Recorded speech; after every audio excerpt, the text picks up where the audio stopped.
Microphone bleed. What is it? And more importantly, what can you do to reduce the amount of mic bleed in your tracks? In this video, we're going to take a look. Let's go.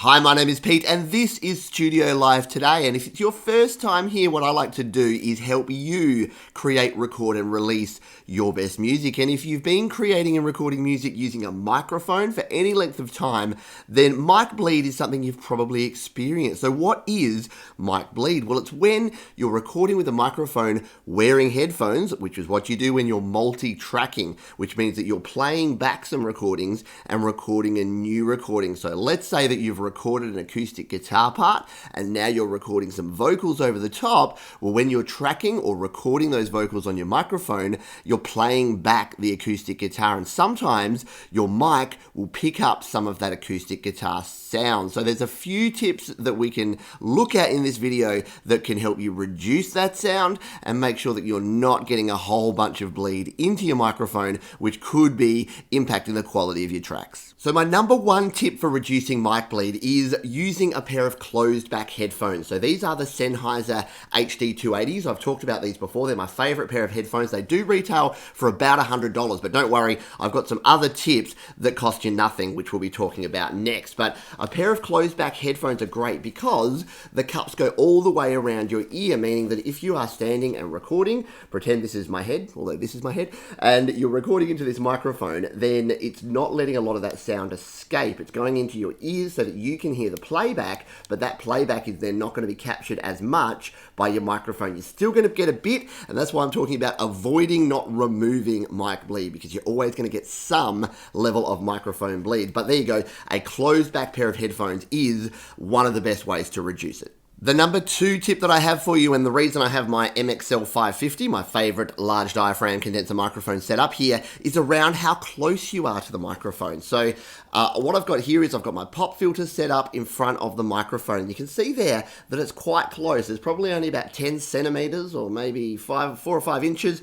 between the microphone and the pop filter. So if I'm in that position and I'm singing there where there's my mouth and there's my headphones, you can see that there's a much higher chance that the microphone is going to pick up some of that microphone bleed, or the headphone bleed is going to go into the microphone. What we can do is if we adjust our pop filter out further, then it does a few things. We get further from the microphone, which is going to help us because it's going to further reduce those plosive, those popping P's and those S sounds. Even though we've got a pop filter, we can still get some of those. So there would be our position now. It reduces the proximity effect, which is the effect where your voice becomes much deeper. You get a lot more bass response when you're really close to the microphone, and it means that we are not going to get as much bleed. So we're not going to get bleed into the microphone from these headphones if they're a little bit further away. Now, we've been kind of lied to for so many years because you see people right up on the microphone, like eating the microphone, and that's not the best way to record. You don't get the best quality sound.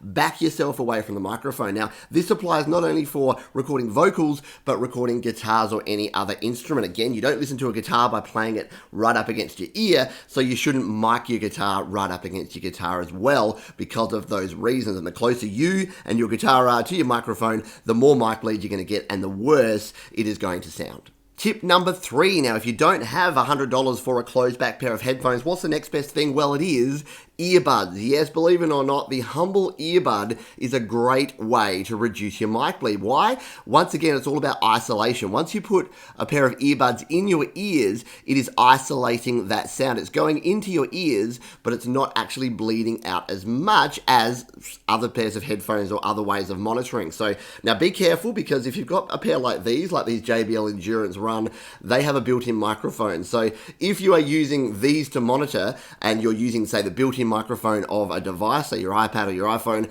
then it's going to use that microphone to record, which may be what you want, but if it's not, just pick yourself up a cheap pair of earbuds that don't have a built-in microphone, and that way you can plug them in, whether you're on your Mac, your PC, your iPhone, your iPad, you can plug those directly in, and it won't impact your selection of microphone that you're using. So there you go, a pair of earbuds, in-ear earbuds to monitor your audio is going to be the next best thing, or sometimes even better than using a pair of closed back headphones.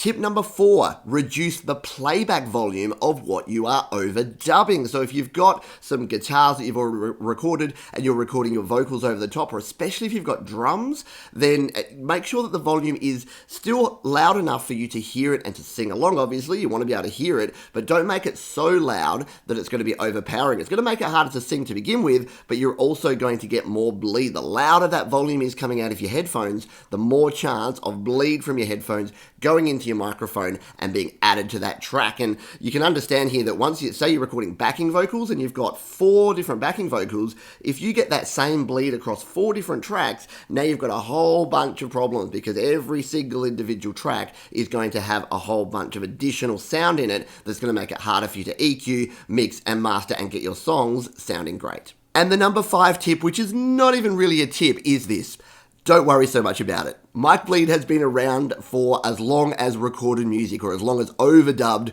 recorded music has been around. So when the Beatles were using their 4-track recorder and they were overdubbing, you better believe that they had some mic bleed. But did it really impact their tracks a great deal?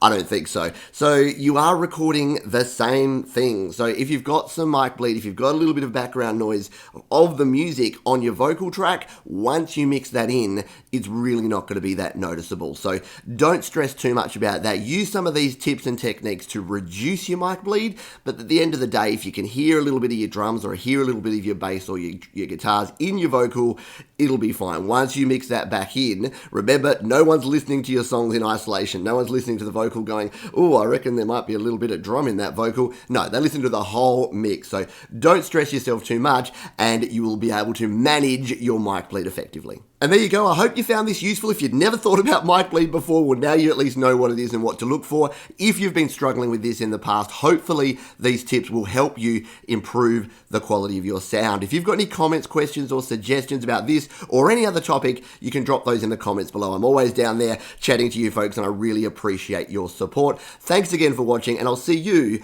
on the next video. Hey, thanks for sticking around. We've got 2 more videos linked right down below that you can check out. You can also subscribe to the channel all the way over there on the top right by tapping or clicking on the Studio Live Today icon, or head on over to studiolivetoday.com for even more audio goodness.